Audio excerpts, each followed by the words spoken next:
अब बहुत सारे लोगों को ये दिक्कत हो रही थी कि उन्हें अभी तक अपनी प्रकृति के बारे में पता नहीं लगा है। तो मैंने जैसे कि इस पहले की वीडियोज़ में बताया था, एक क्वेश्चनर आता है जिससे आप पता लगा सकते हो कि आपकी प्रकृति क्या है।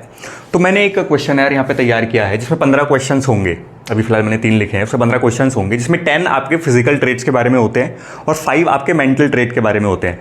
जिसमें आपको क्या करना है, सिर्फ एक अपने मोबाइल में या अपनी कॉपी में सिर्फ क्या करना है, जैसे कि 1 का आपका सबसे ज़्यादा रेजोनेट करता है, लेट से ए करता है, तो 1 के आगे ए लिख देंगे, बस दैट्स इट। अपने कॉपी में आप मोबाइल में ऐसे लिखते चले जाएंगे। जैसे 2 का आपका बी आया तो 2 का आप बी लिख देंगे, बस 3 का आप सी लिख देंगे। जैसे कि एग्जांपल जो भी आपका जिससे भी सबसे ज़्यादा आपको रेजोनेट होता है, अब वो लिखते चले जाएंगे और फिर मैं लास्ट में आपको बताऊंगा कि आपकी प्रकृति इसी से निकल के कैसे आती है। तो hey guys, do this side, let's start.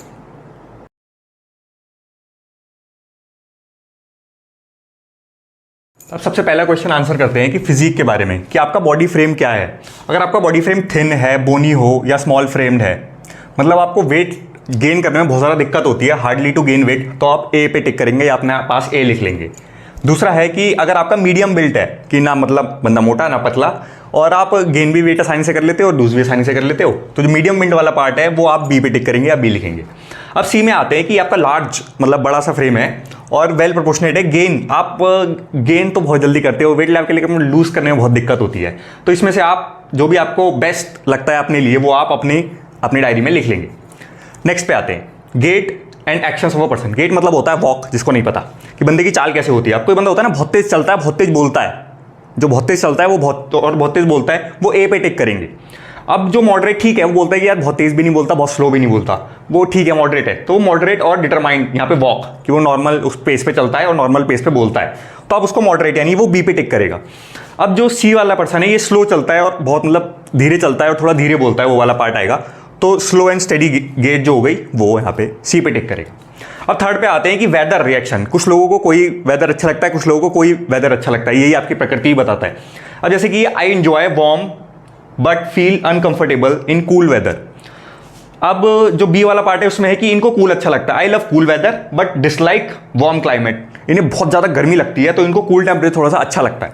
अब जो थर्ड वाला पार्ट है, I like warm but aversion to cool and damp. अब ये दोनों थोड़े से एक से हो गए कि मतलब दोनों को ठंड में थोड़ी सी दिक्कत होती है।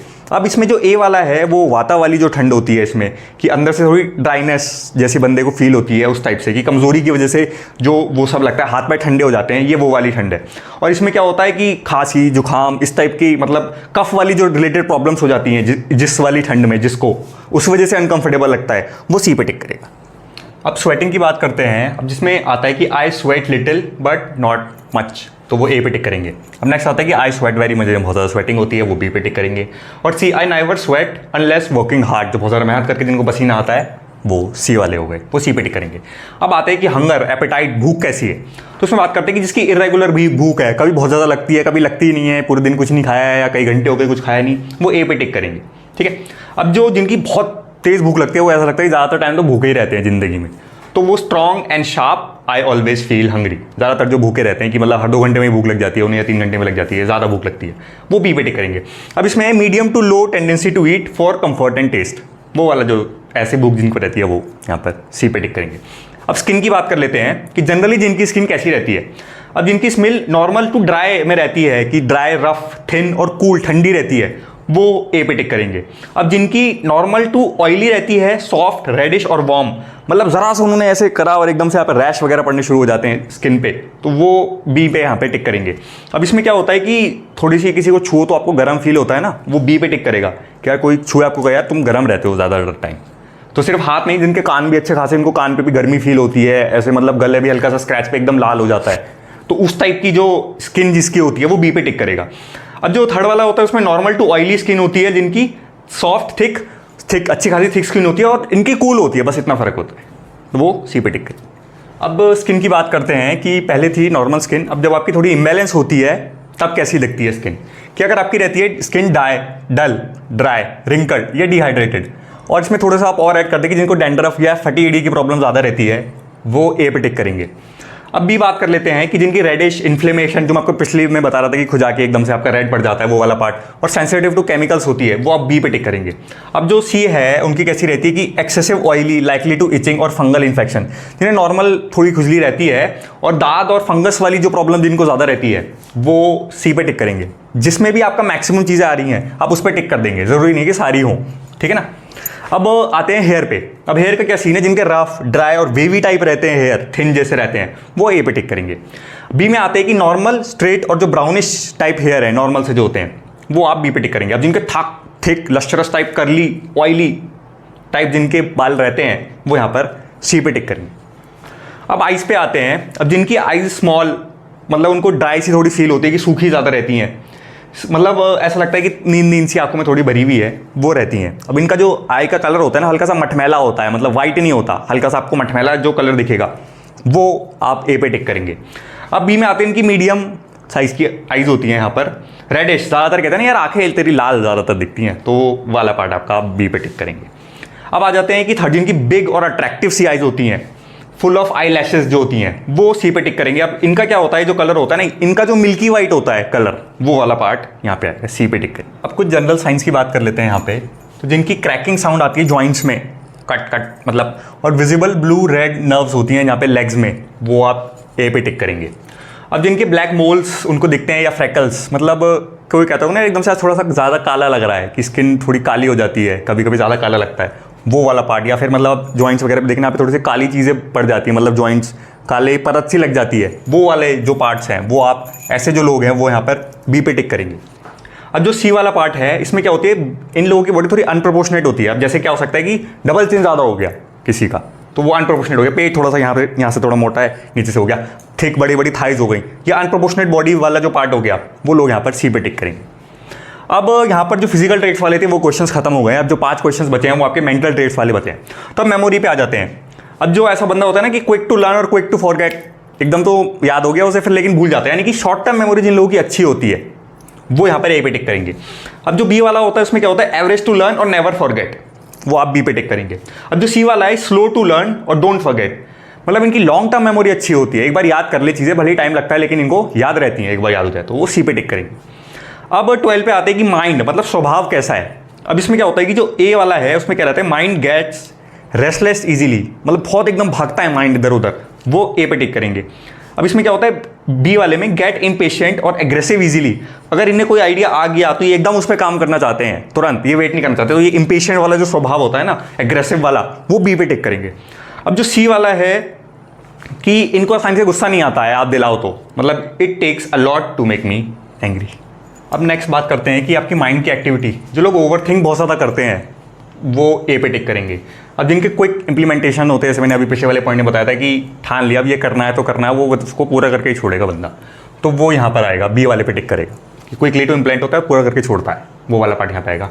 अब ये जो प्रोक्रेस्टिनेटर वाला पॉइंट होता है और जो लेजी इंप्लीमेंटेशन वाला पॉइंट होता है, वो सी वाले पे टिक करेगा बंदा यहाँ पर। ठीक, ऑनेस्ट है ना अपने साथ ही, सही जगह पे टिक करना। स्लीप क्वालिटी की बात कर लेते हैं। जिनकी लाइट और डिस्टर्ब स्लीप रहती है, उन्हें आसानी से नींद नहीं आती, भले बहुत ज़्यादा भी थके हुए हों, तो वो लाइट और डिस्ट्रैक्टेड यानी कि ए पे टिक करेंगे।